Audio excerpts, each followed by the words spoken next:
நமஸ்காரம். 1000 நாமங்கள் 1000 கதைகள் 471வது திருநாமம் வத்சராய நமக. திருநாமங்கள் 471 முதல் 482 வரை தருமமே வடிவெடுத்தவர் திருமால். தர்ஷன் ஹர்ஷன் என்ற 2 நண்பர்கள் பண்டரிபுரத்தில் சந்திரபாகா நதிக்கரையிலே அமர்ந்திருந்தார்கள். தாங்கள் உண்பதற்காக இருவரும் ரொட்டிகள் எடுத்து வந்திருந்தார்கள். தர்ஷன் 5 ரொட்டிகள் வைத்திருந்தார். ஹர்ஷன் 3 ரொட்டிகள் வைத்திருந்தார். அப்போது அந்த வழியே வழிப்போக்கர் ஒருவர் வந்தார்.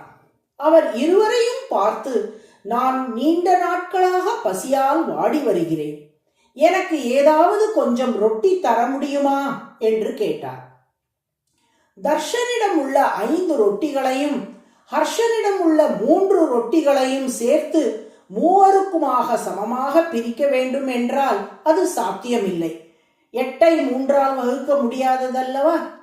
அந்த வழிப்போக்கர், இதற்கு ரொம்ப எளிமையான வழி இருக்கிறது. நீங்கள் ஒவ்வொரு ரொட்டியையும் 3 துண்டுகளாக வெட்டிவிடுங்கள். 8 ரொட்டிகளையும் 3 துண்டுகளாக வெட்டினால் 24 துண்டுகள் கிடைக்கும். அதன் பின் ஆளுக்கு 8 துண்டுகள் என்று நாம் எடுத்துக்கொள்ளலாமே என்று சொல்ல, இந்த ஆலோசனையும் நன்றாகத்தான் இருக்கிறது என்று தர்ஷன் ஹர்ஷன் இருவருமே ஏற்றார்கள். ஆளுக்கு 8 ரொட்டி துண்டங்கள் என்று மூவரும் எடுத்துக்கொண்ட பின் அந்த வழிப்போக்கர் தர்ஷன் ஹர்ஷனிடம் 8 தங்க நாணயங்களை தந்துவிட்டு போனார். தர்ஷன் ஹர்ஷனிடம், நான் 4 தங்க காசுகள் எடுத்துக்கொள்ளுகிறேன், நீ 4 தங்க காசுகள் எடுத்துக்கொள், நமக்குள் சரிசமமாக பிரித்துக் கொள்வோம் என்று சொன்னான். ஆனால் ஹர்ஷன் அதற்கு ஒத்துக்கொள்ளவில்லை. தர்ஷன், நீ செய்த தானத்தை விட நான் செய்த தானமே உயர்ந்தது. நீ 5 ரொட்டிகள் வைத்திருந்தாய், நான் 3 தான் வைத்திருந்தேன். 5 ரொட்டிகள் வைத்திருப்பவன் தானம் செய்வது பெரிய விஷயம் இல்லை. 3 ரொட்டிகள் இருந்த போதும் தானம் செய்தேனே, அதுதான் உயர்ந்த தானம். அதனால் எனக்குத்தான் நிறைய தங்க காசுகள் தர வேண்டும். சரிசமமாக பிரிப்பதை நான் ஏற்க மாட்டேன் என்றான். இதை தர்ஷன் ஏற்கவில்லை. சரிசமமாகத்தான் பிரிக்க வேண்டும் என்றான். இருவருக்குள்ளும் அது பெரிய வாக்குவாதம் ஆனது. இருவரும் ராஜாவிடம் சென்றார்கள். ராஜா வழக்கை விசாரித்துவிட்டு, எத்தனையோ அரசு பணிகளுக்கு மத்தியில் இப்படி ஒரு வழக்கா, நாளை பார்க்கலாம் என்று சொல்லி இருவரையும் அனுப்பி வைத்து விட்டார். அடுத்த நாள் காலை ராஜா அரசவைக்கு வந்தார். தர்ஷன் ஹர்ஷன் இருவரும் வந்தார்கள். ராஜா தீர்ப்பு வழங்குகிறார். தர்ஷனுக்கு 7 தங்க நாணயங்களும் ஹர்ஷனுக்கு 1 தங்க நாணயமும் வழங்கப்படும் என்பதே ராஜாவின் தீர்ப்பு.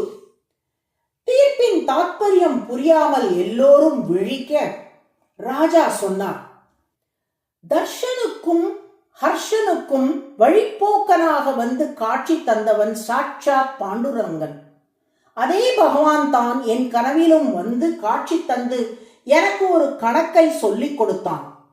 தர்ஷனிடம் 5 ரொட்டிகள் இருந்தன. அவற்றை 3 துண்டுகளாக வெட்டினால் 15 ரொட்டி துண்டுகள் தேரும். ஹர்ஷனிடம் 3 ரொட்டிகள் இருந்தன. அவற்றை 3 துண்டுகளாக வெட்டினால் 9 ரொட்டி துண்டுகள் தேரும். 15 துண்டுகள் வைத்திருந்த தர்ஷன் 7 துண்டுகளை தானமாக வழங்கிவிட்டான். 9 துண்டுகளை வைத்திருந்த ஹர்ஷன் 1 துண்டு தான் தானமாக கொடுத்திருக்கிறான். 7 ரொட்டி துண்டுகள் கொடுத்தவனுக்கு 7 தங்க காசுகள், ஒரே ரொட்டி துண்டு கொடுத்தவனுக்கு 1 தங்க காசு. இதுதான் பாண்டுரங்கன் தீர்ப்பு என்று விளக்கினார். இதன் மூலம் நாம் உணர்ந்து கொள்ளுவது என்னவென்றால், நாம் செய்யும் தர்மம் அதர்மம் ஆகியவற்றை எல்லாம் பகவான் நம் கூடவே இருந்து கண்காணிக்கிறார். நாம் தர்மத்தை செய்தால் நமக்கு நன்மையை வழங்குகிறார், அதர்மத்தை செய்தால் அதற்குரிய தண்டனையை வழங்குகிறார். அந்த தர்மத்திலுமே 7 ரொட்டி துண்டு கொடுத்தால் 7 தங்க காசுகள், 1 ரொட்டி துண்டு கொடுத்தால் 1 தங்க காசு என்ற ரீதியில் என்ன தர்மம் செய்கிறோமோ அதற்கு துல்லியமான கூலியை தருகிறார். இப்படியாக நம்மை கண்காணிப்பதற்காக நம் அனைவருள்ளும் எழுந்தருளி இருப்பதாலே திருமால் வத்சரக என்றழைக்கப்படுகிறார். அதுதான் விஷ்ணு சகஸ்ரநாமத்தின் 471வது திருநாமம். வத்சரக என்றால் உள்ளே வசிப்பவர் என்று பொருள். நாமும் வத்சராய நமக என்று தினமும் சொல்லி வந்தால் நம்முடைய தர்மங்களுக்கான சரியான பலன் நம்மை வந்து சேரும்படி திருமால் நமக்கு அருள் புரிவார். நாராயண நாராயண.